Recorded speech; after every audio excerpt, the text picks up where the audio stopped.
Hi, Whole Healthers. My name is Lucy Foster-Perkins, and I'm half of the Whole Health Project with Rachel Fernley. And today I'm coming on to speak to all you wellness practitioners and urge you to stop trying to serve everyone in your community. And let me explain. So Rachel and I are in the middle of offering our mastermind program that we offer a few times a year for wellness practitioners to get them to the place where they are earning $5,000 a month through their offerings. And as part of this process, we guide our wellness practitioners to finding a niche. This means narrowing down your area, your kind of zone, your area of expertise, and serving a very particular demographic or a very particular client avatar, group of people. Now, let me give an example of why a lot of people have such resistance and or explain why people have resistance for this, and give you an example of where it's really successful and how actually narrowing down your niche means that you serve more people rather than trying to stay open for everyone.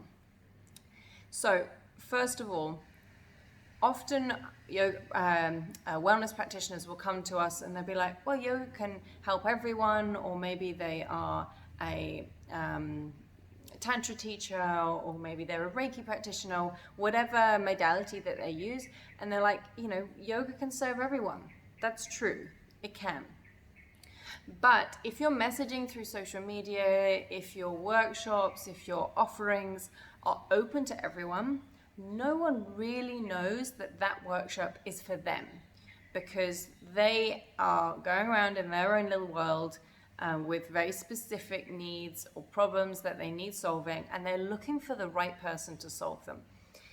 And so if you've had a journey of, let's say, recovering from cancer or anxiety, or you have direct experience, or you've worked a lot with a particular problem or client or whatever, then you can really speak specifically to those people to help them to understand that you get what they're going through, and you know how to facilitate true transformation to get them to the place that they want to be.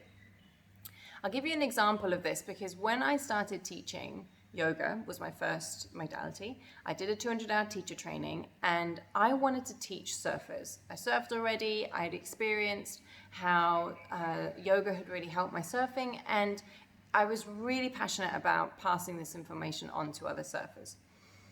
And midway through my training, I got a job in France, and that was coming up in 4 months' time. So when I finished my training, and the job in France was teaching surfers, I opened up a class in London for surfers, a yoga class for surfers in London. And I called it Yoga for City Surfers. And I also, so that was on a Tuesday night, and on a Monday night, and this is just to give me practice, right? Practice teaching surfers. On a Monday night, I started teaching a class for everyone. Now, the demographic that I was targeting for my Yoga for City Surfers was surfers in London who specifically wanted to go to yoga class and connect to a community. So specific. It wasn't just sports people, it was surfers, and there's not even any surf in London.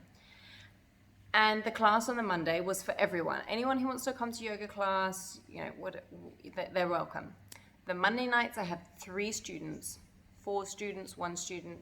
And the Tuesday night I had between 25 and 35 students in every class. That was straight out of training. I got loads of experience. I was able to immediately pass on what I knew would help these surfers. So any surfer could have turned up to the general class and they would have got a lot out of it. Or they could have gone to any class in London. If anyone's been to London, there are yoga classes everywhere. But they came to my class, didn't matter that I was straight out of my yoga teacher training, because they knew and connected. They knew that I would be able to help them with their specific problem, as in their body was cranky because they're living in London and they wanted to connect to a surf community and stay surf fit. They came to me because they knew that I got it, I got them, and I was going to give them something specific to their needs. So immediately, I accidentally stumbled upon the power of having a niche being a specific kind of area under an umbrella that's your kind of area. So like under the yoga umbrella, you have your niche. For me, it was yoga for surfers. And that niche took me so many places around the world. I was ambassador for Roxy. I did videos for surf magazines, online platforms. And I didn't really have to do that much work. I just had to put myself in front of people and be like, hey, I'm Lucy. I'm the girl who teaches yoga to surfers. And opportunities just came up for me. And as a result, I actually served way more people when I narrowed down than when I tried to do a class for everyone.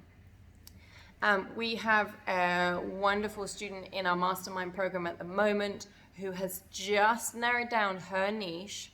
She's a Reiki practitioner, and as a result, before she's even created her offer, which we're supporting her through, she's already had another Reiki master come and do a Reiki session with her, even though this Reiki master has her own master, because of this, our client's specific niche.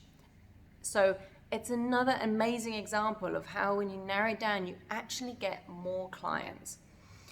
Now, the great realization as well with this is not just that you're not going to stop doing all the other things that you love doing. You know, let's say for me, I love teaching pregnant women as a yoga teacher when I started. I also love teaching kids.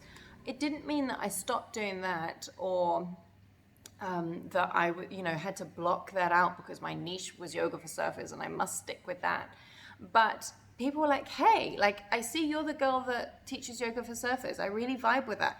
Would you mind doing some private classes? I'm not actually a surfer. Could we do some private classes at my place?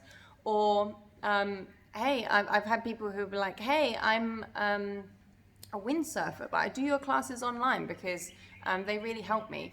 And you know, with my clients, I still get to teach about things I'm really passionate about, like meditation or whatever else it was that I wanted to bring in to serve those people. So it's not that then you have to narrow down and just do that thing, but by making your message super clear, by being really specific about who exactly you can help, more people will land on your page or your website or even speak to you and be like, that's the person I want to work with, 100%, she gets me. She gets my problem. She knows how to solve it. Why would I look anywhere else? And then there's other people who are just like, I really get what you're doing and I really want to work with you anyway. So I still get to do like a variety of different things, but by finding and expressing my niche, my little corner, my little expertise, I reached out to way more people. I had way more opportunities. And as a result as well, I was able to make back my return in investment for the training. And as anyone knows, if you do your first wellness training, whether it's, Reiki or yoga, it then snowballs into different areas that you're really interested in. So I want, for those people who have kind of been dabbling in a niche, but they don't quite have the courage to go full blown in it, or they're not sure how to, I really recommend checking out the resources on the Whole Health Project Facebook group. Check out the free training we have for wellness practitioners on the top 5 reasons why you're not making the money you want to earn. But have a really good think about what area do you excel in? Is it something from your own experience? Did you recover from anxiety through breath work? Can you relate to other people who want or need to do the same thing? And then your messaging that you have on social media, on your website, is really specific to that. Don't be scared of narrowing down. When you narrow down, the right people who get to you, when they see your messaging, when they speak to you, when they look at your website, they're like, I found her or him. I found them. This is the person that I need to work with. And they book and they work with you. And that's when you get to pull in all the other modalities if you have other modalities to help facilitate a journey that's really unique to them. So I hope you found that helpful. Anyone who's been struggling to come down to a niche, or if they've just found a niche, please put a comment here. We'd love to hear from you. The niche can be so specific. You don't have to worry about trying to fit into someone else's niche. If it's an area that's been impactful for you, or you've seen the impact on other people, then it's really worth sharing with other people. So please do put a comment below. We want to hear what your niche is, or we want to hear your stories of how that's been successful.